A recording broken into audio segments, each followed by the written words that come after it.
Hello everyone, welcome to all in Inspired Corner. Now we will discuss the future continuous tense.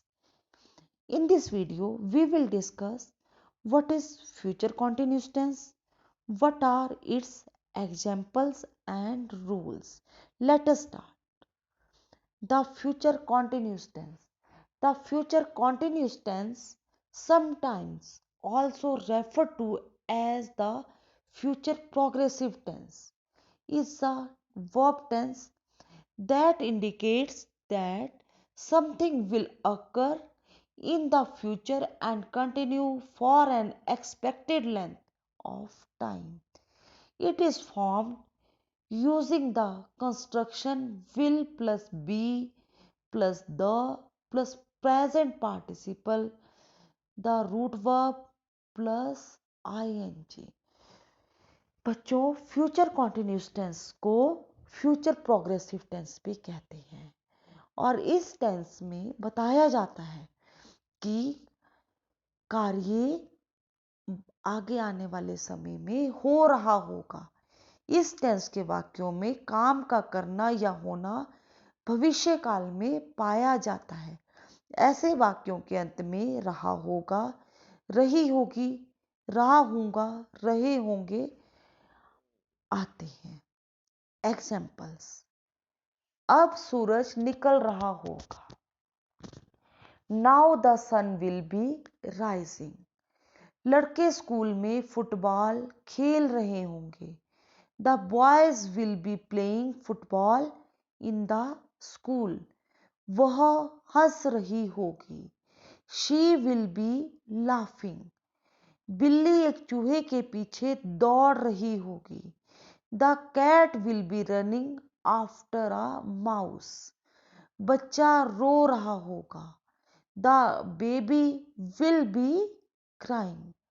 अब बच्चों देखो, जितने भी sentences हैं उसमें क्या आ रहा है? विल के साथ क्या आया हुआ है? बी का प्रयोग हो रहा है और रूट फॉर्म मतलब फर्स्ट फॉर्म ऑफ वर्ब के साथ आईएनजी लग रहा है। अब हम बात करेंगे एफर्मेटिव सेंटेंसेस की। अंग्रेजी में अनुवाद करते समय आई और वी के साथ शैल बी और सब्जेक्ट, जितने भी इसके आई और वी के अलावा जितने भी सब्जेक्ट हैं के साथ विल भी लगाकर वर्ब की फर्स्ट फॉर्म में आई एन जी लगाते हैं। याद रखना बच्चों, आई और वी के साथ शैल बी और बाकी जितने भी सब्जेक्ट्स हैं सबके साथ विल भी लगता है। अब फॉर्मूला देखते हैं इसका। सब्जेक्ट प्लस विल और shall plus be plus first form of verb के साथ आईएनजी लगेगा plus object plus other words. अब हम अफर्मेटिव सेंटेंसेस के एग्जाम्पल्स को देखेंगे।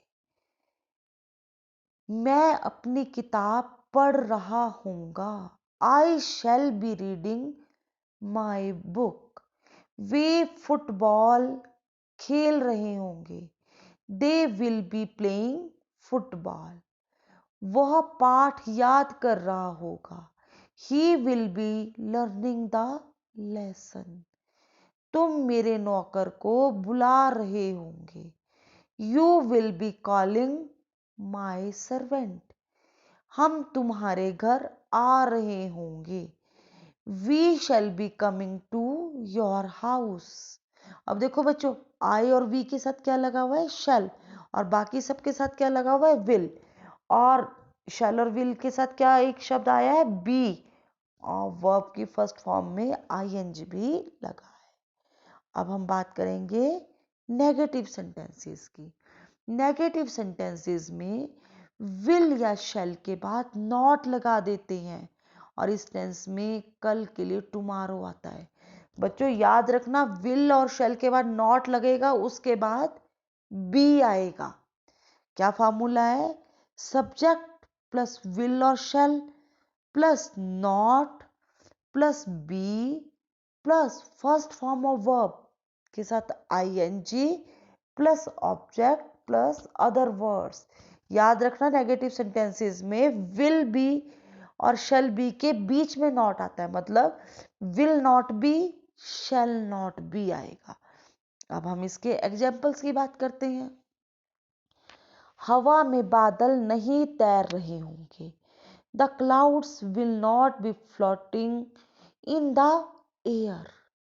बच्चे कक्षा में शोर नहीं मचा रहे होंगे। The children will not be making a noise in the class. धोबी मेरे कपड़े नहीं धो रहा होगा। The washerman will not be washing my clothes. माली पौधों में पानी नहीं दे रहा होगा। The gardener will not be watering in the plants. माताजी खाना नहीं बना रही होंगी। The mother will not be cooking the food. देखो बच्चों, जितने भी सेंटेंसेस हैं इनमें विल बी और के बीच में आया है नॉट, मतलब विल बी नॉट नहीं आया, विल नॉट भी आया है।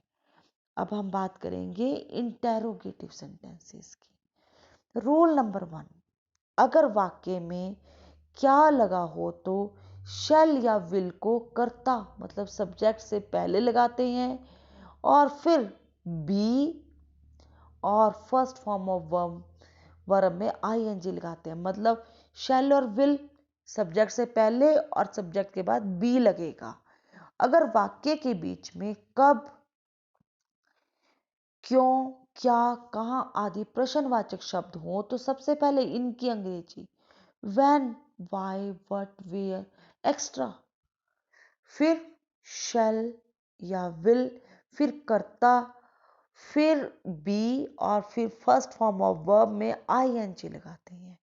रूल नंबर 3, कितना, हाउ मच, कितने, हाउ मैनी, कौन सा, विच, हुज के साथ उनसे संबंधित नाउन भी लगाते हैं।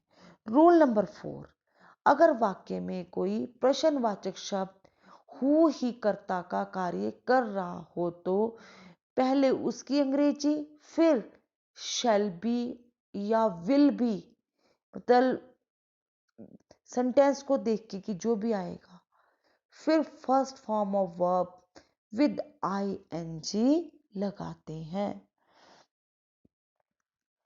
रूल नंबर 5, इंटेरोगेटिव नेगेटिव वाक्य इंटेरोगेटिव एफर्मेटिव सेंटेंसेस की तरह ही बनते हैं, केवल कर्ता के बाद और बी से पहले नॉट लगा देते हैं।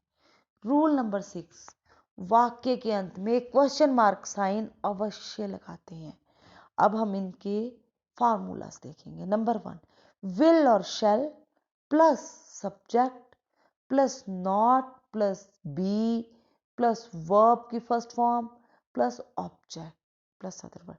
और अगर एफर्मेटिव हो तो हम उसमें नॉट नहीं लगाएंगे, फिर हम करेंगे विल और shall plus subject plus be plus verb की फर्स्ट फॉर्म के साथ ING plus object plus other words. Number 2, question plus will और shall plus subject plus be plus first form of verb के साथ ING plus object plus other words. अब हम इसके examples को देखते हैं कि कैसे सेंटेंसेस बनते हैं। राजा बाजार से क्या खरीद रहा होगा। What will Raja B buying from the market. वह वहां इस समय क्या कर रहा होगा। What will he do, what will he be doing there at this time। क्या आपके शहर में बारिश नहीं हो रही होगी। Will it not be raining in your city। वे दो लड़कियां कहाँ जा रही होंगी। Where will those two girls be going। क्या अब वे खाना नहीं खा रहे होंगे। Will they not be eating the food now। दरवाजा कौन नहीं खटखटा रहा होगा। Who will not be knocking at the door। आपको इस समय कौन बुला रहा होगा? Who will be calling you at this time? अब बच्चों आपने देखा है कि क्वेश्चन वर्ड पहले आया है, फिर विल और शैल आया है, फिर सब्जेक्ट, फिर बी आया है और लास्ट में सब में क्वेश्चन मार्क साइन लगा है। एक बात हमेशा याद रखना बच्चों, एफर्मेटिव सेंटेंसेस और नेगेटिव सेंटेंसेस में सेंटेंस के एंड में फुल स्टॉप आता है और question mark sign interrogative sentences में आता है। Thank you. और अगर आपको ये मेरी वीडियो अच्छी लगे तो प्लीज़ इसे लाइक और शेयर करें और मेरे चैनल को सब्सक्राइब करें। Thank you. Have a good day.